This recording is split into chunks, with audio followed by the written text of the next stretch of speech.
கூலி ரிலீஸுக்கு முன் ரிலீஸுக்கு பின் அப்படி தான் பார்க்கணும். ரிலீஸுக்கு முன்னாடி அந்த டிக்கெட் ப்ரைஸ்லாம் ஒரு 3000 4000 5000 அப்படின்னு சொல்லிட்டு ஏலம் விடுற மாதிரி விட்டுகிட்டே இருந்தாங்க. நிறைய பேர் அந்த டிக்கெட்டை வாங்கியிருப்பாங்க. வாங்கிட்டு இந்த படம் பார்த்தவங்களுக்கு ரஜினி சார் வந்து ஜெயிலரில் ஒரு ஸ்மைல் பண்ணுவார் அப்படின்னு சொல்லிட்டு, அப்படி ஒரு ஸ்மைல் தான் அவங்களுக்கு ஒரு பதிலாக இருக்குன்றத நினைக்கிறேன். ஃபர்ஸ்ட் ஆஃப் ஆல் இந்த ட்ரெய்லரை பார்த்துட்டே நிறைய பேர் நிறைய விஷயங்களை டீகோட் பண்ணியிருந்தாங்க. இந்த படம் ஒரு சயின்ஸ் ஃபிக்ஷனாக இருக்கும், இதில் இந்த கண்டென்ட்லாம் உள்ளே இருக்கும்னு. எனக்கு என்ன அதெல்லாம் பார்க்கும்போது ஆச்சரியமாக இருந்ததுன்னா, ஆடியன்ஸ் பயங்கர இன்டெலிஜென்ட்டாக இருக்காங்க, நிறைய விஷயங்கள் யோசிக்கிறாங்க, அவங்களுக்கு ஏதோ பெரிய அளவில் ஒரு கண்டென்ட் ஒன்று எதிர்பார்க்குறாங்க. அண்ட் அவங்களுடைய க்ரியேட்டிவிட்டியே பயங்கரமாக இருக்குது. அதை மேட்ச் பண்ணுற அளவுக்கு நம்ம க்ரியேட்டர்ஸ் இல்லையோன்ற ஒரு பெரிய மன கஷ்டம் இந்த படம் பார்த்ததுக்கப்புறமா எனக்கு இருந்தது. ஃபர்ஸ்ட் ஆஃப் ஆல் படத்தோடைய பாசிட்டிவ்ஸை பற்றி பேசலாமே. கண்டிப்பாக சூப்பர் ஸ்டார் ரஜினி அவர்கள் ஒரு சிங்கிள் ஷோல்டரில் வந்து ஒரு ஆள் இந்த படத்தில் வந்து விளையாடுறார். டான்ஸு, ஃபைட்டு, அவருடைய எமோஷ்னல் சீக்வன்ஸுன்னு அவர் எந்தெந்த இடத்துலாம் பிக்சர் பர்ஃபெக்டாக டெலிவர் பண்ண முடியுமோ, ஆடியன்ஸ் அப்படி கிராப் பண்ண முடியுமோ அப்படி கிராப் பண்ணிட்டு அவருடைய மேஜிக் ஒன்று பண்ணிட்டு போகிறாரு. அண்டு ஸ்ருதி ஹாசன், எனக்கு அதில் ஒரு சீக்வன்ஸ் அவங்க அப்பா இறந்துட்டாருன்ற அந்த போர்ஷனில் அவங்க அந்த கையெல்லாம் உதிர பர்ஃபார்ம் பண்ணியிருப்பாங்க. சூப்பராக இருந்ததுங்க. Hats off. ரொம்ப அழகான ஒரு பர்ஃபார்மன்ஸ். அண்டு 2 பொண்ணுங்க இருக்காங்க, ரபாவை ஒருத்தவங்க அண்டு மோனிஷா பிளெஸ்ஸி ஒருத்தவங்க. மோனிஷா பிளெஸ்ஸிக்கு வந்து ஒரு சின்ன ஃபைட் சீக்வன்ஸ் கொஞ்சம் காமிக்கலாக இருந்தது, அதை அவங்க நல்லா பர்ஃபார்ம் பண்ணியிருந்தாங்க. அண்ட் அவங்க அழகிற சீக்வன்ஸ், மோனிஷாவுடைய வாய்ஸில் ஒரு மேஜிக் இருக்குங்க.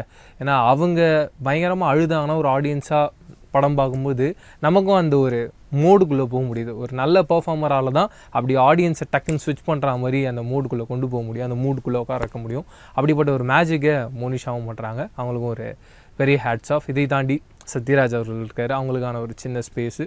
ஷோபினுடைய பர்ஃபார்மன்ஸ் எப்படி நம்ம பூஜா ஹெக்டேவுடைய சாங்கில் பார்த்தோமோ அப்படி பயங்கரமாக மோனிகா சாங்கில் என்ன ஒரு எனர்ஜி இருந்ததோ அப்படி பல்வேறு பர்ஃபார்மன்ஸை இந்த படத்தில் ஒரு சில சீக்வன்ஸில் மிரட்டி விட்டுருக்கார் அப்படின்னு தான் சொல்லணும். அவர் தான் எனக்கு தெரிஞ்சு ஓவரால் வில்லன்னு அப்படி மெயின் வில்லனாகவே அப்படி தெரிஞ்சார்ன்ற ஒரு ஃபீலும் இருந்தது. நாகார்ஜுனா அவர்கள் கண்டிப்பாக அவரை இன்னும் பெட்டராக யூஸ் பண்ணிடலாம். எனக்கு என்னென்னே புரியலைங்க. குபேரா படத்துலேயும் அவரை பெரிய அளவில் யூஸ் பண்ணலாம், எனக்கு ரொம்ப கஷ்டமாக இருந்தது. இன்னும் பயங்கரமாக வந்து லோகேஷ் அவர்கள் இந்த கூலின்ற படத்தில் அவரை காமிப்பார்ன்ற ஒரு பெரிய எக்ஸைட்மெண்ட்டில் இருந்தேன். அவருக்கான ஒரு கேரக்டர் ஸ்ட்ரக்சரே பயங்கரமாக இருக்கும்ன்ற எதிர்பார்ப்பில் இருந்தேன். ஏ சர்டிஃபிகேட் கொடுத்துருந்தாங்க. இவங்க ஒரு ரேஞ்ச் ஒன்று வச்சுருந்தாங்களா, அப்படி ஒன்று படத்தில் இல்லவே இல்லை. எனக்கு அது ஆச்சரியமாக இருந்துச்சு. சர்டிஃபிகேட் வாங்கிட்டு எக்ஸாம்பிள் இந்த கூலியோடைய ஷூட்டிங்கில் ஒரு இடத்துல நாகார்ஜுனா தலையில் அடிக்கிற மாதிரியான ஒரு சீக்வன்ஸ் வெளியில் வந்தது. அந்த ஃபுட்டேஜே அவ்வளோ பயங்கரமாக இருந்தது. ஆனால் படத்தில் நீங்கள் போய் பார்த்தீங்கன்னா அந்த சீன்லாம் அப்படியே கட் பண்ணி தூக்கியிருக்காங்க, பயங்கர பிளட் ஷிட்டாக இருக்குன்றதுக்காக. அதன் காரணமாகவே இந்த படத்தோட பவர் ஓவராலாக டவுன் ஆகிடுச்சோ அப்படின்ற ஒரு ஃபீல் எனக்கு வந்தது. அதன் காரணமாகவே நாகார்ஜுனாவுடைய அந்த எனர்ஜி, அவருடைய பர்ஃபார்மன்ஸ் எல்லாமே வீக்கான ஒரு ஃபீல் எனக்கு இருந்தது. சர்டிஃபிகேட் கொடுத்ததுக்கு அப்புறமாவும் என்ன காரணத்துக்காக இந்த சீன்ஸ் எல்லாம் எடுத்தாங்கன்றது எனக்கு சுத்தமாக புரியல. ஏன்னா இதை விட பயங்கரமான படங்கள் ஹாலிவுட்லேருந்து வருது, அதுக்கு சர்டிஃபிகேட் கொடுத்து நம்ம தேட்டரில் பார்க்குறோம். இங்கே தமிழ் படம் ஒன்று ரெடி ஆகும்போது அப்படி ஒரு பாயிண்ட் பண்ணி அதை கட் பண்ணி தூக்குறாங்க. அதுக்கான ரீசன் எனக்கு என்னன்றது தெரியல, பட் அதையும் கடந்து வரலாம். உபேந்திரா அவர்கள், நான் ஒரு பெரிய எதிர்பார்ப்பு வச்சுருந்தேன். ஏன்னா அவருடைய கேரக்டரை பயங்கரமாக ஹைப் பண்ணி ஓப்பனிங்லேயே வந்து ரஜினி அவர்களுக்கு எந்த அளவுக்கு ஒரு ஸ்டேஜிங் ஒன்று இருக்குமோ அப்படி ஒரு ஸ்டேஜிங் அவருக்கும் வச்சுருந்தாங்க. அந்த பேக் ஸ்டோரி அப்படின்றது பயங்கர டிஃப்ரெண்ட்டாக இருக்கும். அதுலேருந்து அவங்க எப்படி எவால்வ் ஆகி வந்திருக்காங்கன்ற ஒரு ஸ்டோரி ஒன்று இருக்குன்றதெல்லாம் நானும் உங்களை மாதிரி ஒரு ஏகப்பட்ட எதிர்பார்ப்பும் மனசுக்குள்ளே நிறைய கணக்குகள்லாம் போட்டு தான் உள்ளே போயிருந்தேன். படத்தோட ஃபஸ்ட் ஹாஃப்லேயே பயங்கர ஸ்லோ டவுனாக தான் கதையை இப்படி கொண்டு போயிருந்தாங்க. படத்தோட செகண்ட் ஹாஃப்லேயாவது அவங்க ஒரு பெரிய எக்ஸைட்மெண்ட்குள்ளே எடுத்துகிட்டு போவாங்க. முக்கியமாக ஒருத்தவங்க வந்து ஒரு ஸ்மக்லிங் பண்ணுறாங்க அப்படின்ற பட்சத்தில் நம்ம எல்லா ஸ்மக்லிங்கும் கேள்விப்பட்டோம். இதில் என்ன புதுசாக பண்ண போகிறாங்கன்றதான் ஒரு கேள்வி இருக்கும். அந்த புதுசாக பண்ணுறது கண்டிப்பாக அது புதுசாக இருந்தால் மட்டுமே ஆடியன்ஸ் எக்ஸைட் பண்ணுவோம், இப்படி ஒன்று நடக்குதா அப்படின்னு யோசிக்க வைக்கும். அது அப்படி ஒன்று இல்லாமல் ரெகுலராக ஒன்று ஆர்கன் டொனேஷன்ற ஒரு ட்ராக்குள்ளே போனாங்க தெரியுங்களா, அதோட முடிஞ்சு கதை. அந்த வில்லன் மேலே ஒரு எக்ஸைட்மெண்ட்டே போயிடுச்சு.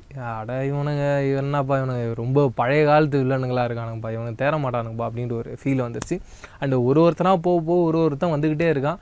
அப்படி வரும்போது தான் நமக்கு பெரிய ஒரு டஃப்பான ஒரு வில்லன் அப்படின்ற ஒரு ஃபீலே இல்லை. கண்டிப்பாக இவனை வந்து ரஜினி சார் சமாளிச்சிருவார் அப்படின்ற ஒரு எண்ணத்தில் தான் நம்ம ஓவரால் படத்தையே பார்க்குறோம். அண்டு நான் ஒரு கேல்குலேஷன் போட்டு வச்சுருந்தேன், கண்டிப்பாக ஸ்ருதி ஹாசனுடைய அந்த கேரக்டருக்கு இன்னொரு ஆர்க்கு கொடுத்து இப்படி ஒரு எண்டு கொடுப்பாங்கன்னு. அதை நம்ம கணிச்சா மாதிரி அதே மாதிரியான ஒரு சர்க்கிள்குள்ளே தான் வந்து முடிச்சிருந்தாங்க. ஓவராலாக எனக்கு கூலியை பொறுத்த வரைக்கும் அனிருத் தாங்க ஒரு சூப்பர் ஸ்டார் வந்து சூப்பர் ஸ்டார் ரஜினி அவர்களாக இருந்தாலும் இன்னொரு சூப்பர் ஸ்டார் அனிருத்தாக ஒர்க் பண்ணியிருந்தார். அவருக்கு ஒரு பெரிய ஹேட்ஸ் ஆஃப். அண்ட் டெக்னிக்கல் டிபார்ட்மெண்ட்டையும் நான் சொல்லி ஆகணும், பயங்கர ஸ்ட்ராங்காக இருக்காங்க. எந்தெந்த இடத்துலனா முக்கியமாக ரஜினி அவர்களை டிஏஜிங் பண்ணியிருக்காங்க. அந்த ஏரியா, அந்த வின்டேஜ் போர்ஷன்ஸ் மாதிரி அவங்க காட்டுற இடம், அதெல்லாம் பயங்கர ப்ரில்லியன்ட். கிரீஷோடைய சினிமோட்டோகிராஃபி ஆகட்டும், ஃபினாமல் ராஜோடைய எடிட்டிங் ஆகட்டும், இதெல்லாம் இந்த படத்தை பயங்கரமாக எலவேட் பண்ணி அடுத்தடுத்த ரேஞ்சில் அப்படி கொண்டு போயிட்டே இருக்குது. இதெல்லாம் மிகப்பெரிய ஒரு ப்ளஸ் பாயிண்ட்டாக பார்க்குறேன். ஏன்னா சாதாரண விஷயம் கிடையாதுங்க, ஒருத்தர் டிஏஜிங் பண்ணி அப்படி ரசிக்க வைக்கிற மாதிரி நம்மளை பார்க்க முடிய வைக்கிறதுன்றது. அப்படி ஒன்று மிரட்டி இருந்தாங்க.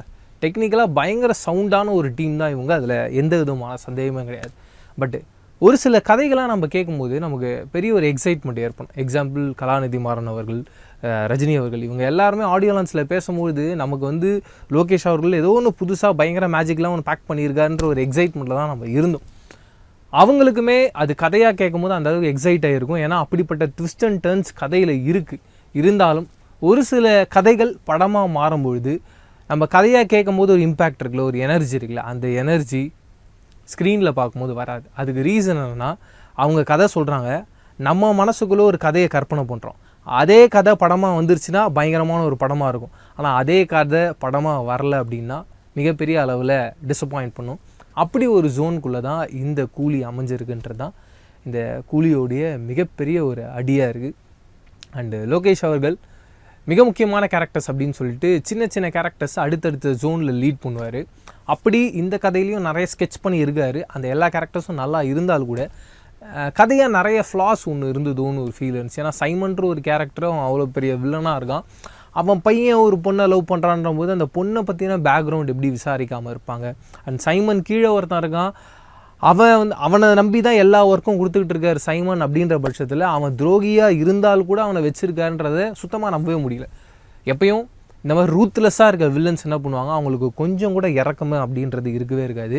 யாராக இருந்தாலும், அது சொந்த பையனாக இருந்தாலும் அவனை வெட்டுவேன் அப்படின்னு இருப்பான்.